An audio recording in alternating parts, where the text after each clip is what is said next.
ce coup extraordinaire des Ukrainiens qui sont en train de réussir, quelle que soit la suite, c'est un coup extraordinaire qu'ils sont en train de réussir à expliquer vraiment carte en main là l'ampleur de ce qu'ils maîtrisent? Alors pour l'instant, encore une fois, c'est une pénétration profonde jusqu'à une quarantaine de kilomètres. Pour l'instant, ça reste un immense raid, une attaque très bien coordonnée, de plusieurs donc bien planifiée, de plusieurs colonnes blindées mécanisées, appuyées systématiquement par des drones. Apparemment, il y a eu une opération préalable où ils ont réussi à aveugler, peut-être par de l'infanterie légère, des unités de commando, entre autres de la guerre électronique. Ils ont réussi à aveugler le système de défense système de défense aérienne. Le système de commandement, en réalité, aérien. Il y a une phase de préparation d'artillerie extrêmement efficace, où on le note d'ailleurs, apparemment, les matériels américains, ça aussi c'est un élément important, ont été utilisés. Et à l'intérieur de cette bulle, un peu aveugle, cette zone aveugle et de on appelle ça un encagement d'artillerie tout autour de la zone d'attaque. Il y a plusieurs colonnes qui ont foncé en réalité dans du vide parce qu'il n'y avait pas grand-chose. La force la plus importante qu'il y avait dans le secteur, c'était un régiment de troupes aéroportées, de parachutistes, et qui a complètement été débordé. Et pour l'instant, tout le dispositif russe était désorganisé, n'a pas su maîtriser, et donc j'en profitais effectivement de cette surprise pour exploiter. Encore une fois, c'est une opération tout à fait remarquable. J'ajoute juste un point pour revenir à une notion de surprise. Autant la frontière ukrainienne, elle est protégée, il y a des brigades tout le long de la frontière. Et de l'autre côté, il n'y en a pas. Pourquoi ? Parce qu'il y a aussi un peu un sentiment d'impunité, en se disant, les Ukrainiens ne n'oseront jamais, les Américains leur empêcheront, ce serait trop grave, etc. On va détailler dans un instant les convois attaqués, les moyens utilisés, notamment est-ce que les HIMARS ont été utilisés, à quel effet, avec quelle efficacité, certaines vidéos tout à fait impressionnantes qu'on a reçues, qu'on va voir dans quelques instants. Mais d'abord, le scénario global, c'est Forbes qui le donne, et avec un certain crédit. Il est de plus en plus clair, d'heure en heure, que ce qui se passe à Koursk n'est pas un raid, c'est vraiment une invasion, dit Forbes. Le fait que les Ukrainiens investissent des ressources importantes ne garantit pas son succès.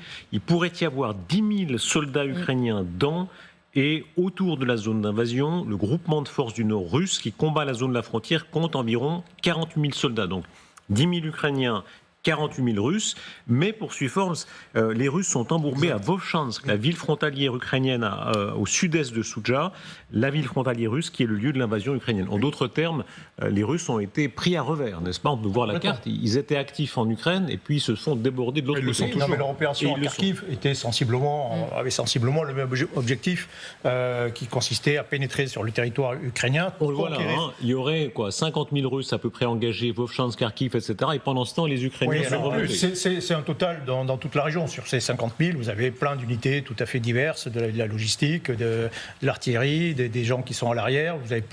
On compte peut-être là-dedans aussi des unités de garde nationale. Je ne sais pas trop exactement ce que ça veut dire. Du côté de Vovchansk, et dans la frontière avec l'Ukraine, vous avez à peu près 10 000 combattants russes. Donc, encore une fois, c'était une opération un peu similaire. On constitue une tête de pont, on fait diversion, on attire des unités ukrainiennes qui sont obligées de venir reconquérir le secteur. Cette différence, c'est que cette opération ukrainienne, elle est mieux montée. On voit bien que les Ukrainiens sont quand même beaucoup plus à l'aise dans le combat plus mobile que dans cette guerre d'usure, cette guerre de tranchées. Donc ils ont tout intérêt d'ailleurs à attirer les Russes dans ce type de combat. Ça rappelle quoi, vous qui êtes historien militaire, ces opérations, disons, de revers où on va derrière les lignes?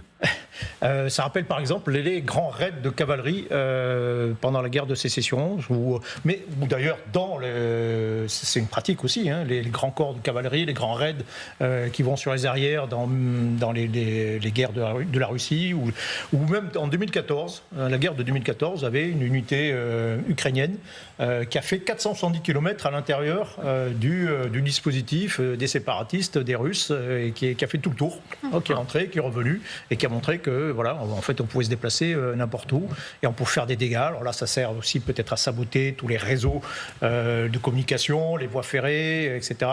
Et donc, à ce stade, c'est effectivement, est-ce que c'est un grand raid c'est le pays des Cosaques, il faut le rappeler aussi, un grand raid de destruction, où on met la pagaille, etc. Ou est-ce qu'il s'agit vraiment de conquérir un terrain?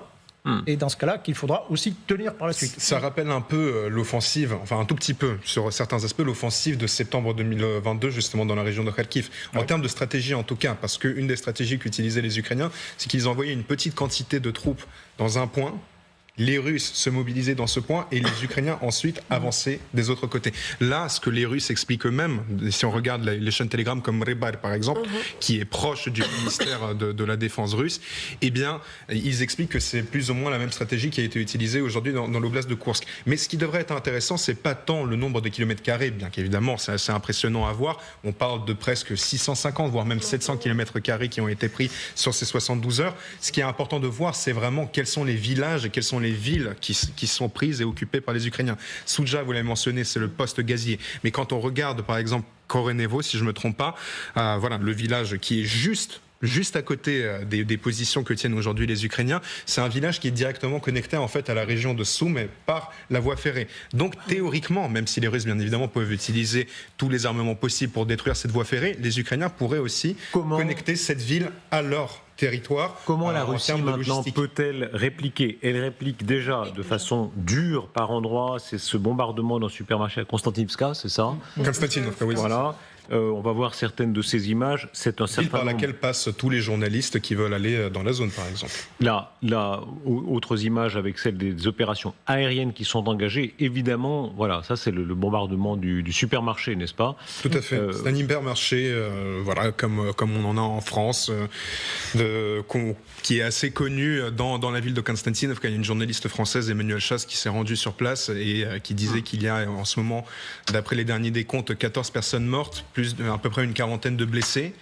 Parmi les morts, il y a un enfant d'ailleurs qui a été retrouvé dans les décombres.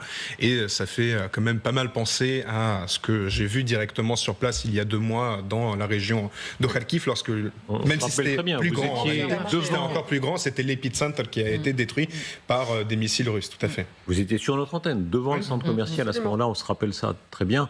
À chaque fois, les Russes ont réagi. On se rappelle aussi ce qui s'était passé après l'attaque contre le pont de Crimée, n'est-ce pas? Où ils avaient frappé très cruellement Kiev. Oui, mais là, la réaction en Russie, elle doit s'organiser dans plusieurs directions. On est très focalisé sur le militaire et c'est normal puisque on se demande ce qui va advenir de cette percée ou de cette attaque et surtout quel en est l'objectif et jusqu'où peuvent-ils aller. D'ailleurs, veulent-ils progresser loin ou s'emparer de points stratégiques? Mais en Russie, pour ce qui est du pouvoir, il est très urgent de communiquer aussi vis-à-vis de la population. Et il y a eu aujourd'hui tout un tas de mesures qui ont été non seulement décidées, mais mises en œuvre et communiquées, puisque maintenant, ce qu'il faut effacer le plus possible du paysage politique russe, c'est le fait que la population locale n'a pas été évacuée, en tout cas pas de manière organisée, qu'il n'y a pas de prise en charge, il n'y avait pas de ligne de communication établie avec les autorités qui soit gratuite. Aujourd'hui, le parquet en Russie a même ouvert des plaintes possibles pour les habitants si, dans le cas où on leur ferait payer le chemin de fer pour s'évacuer. Donc d'abord, la Russie, du point de vue des autorités, doit montrer qu'elle est là, qu'elle protège et donc que l'État ne s'est pas retiré de ses territoires parce que c'est le sentiment qui a été donné. Et tout à l'heure, à la fois on comprend très bien que le front était tiré et qu'il donne des opportunités d'action, mais il y a une mythologie assez active en Russie qui est celle du garde-frontière. Et on parle en Russie toujours de la frontière épaisse. Donc le FSB protège la frontière.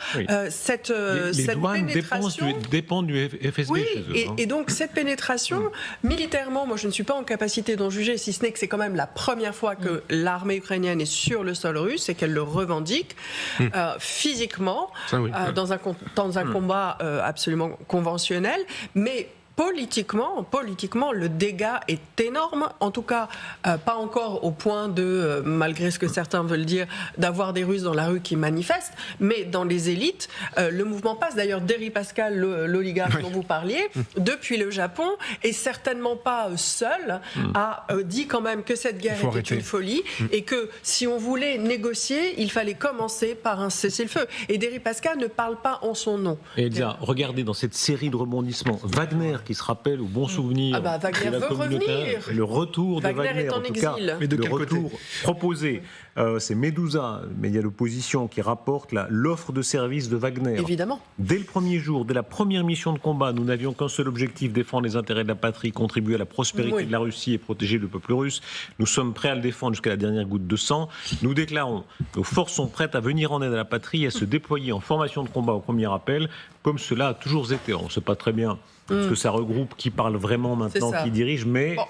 C'est sûr que pour les commandants du groupe Wagner, relégués en Afrique, devenus ou limités à leur seul Africa Corps, qui viennent de se prendre une petite déculottée de la part de combattants Touareg, il serait assez intéressant de pouvoir retourner en Russie et de redorer le blason, exactement. si on ose dire.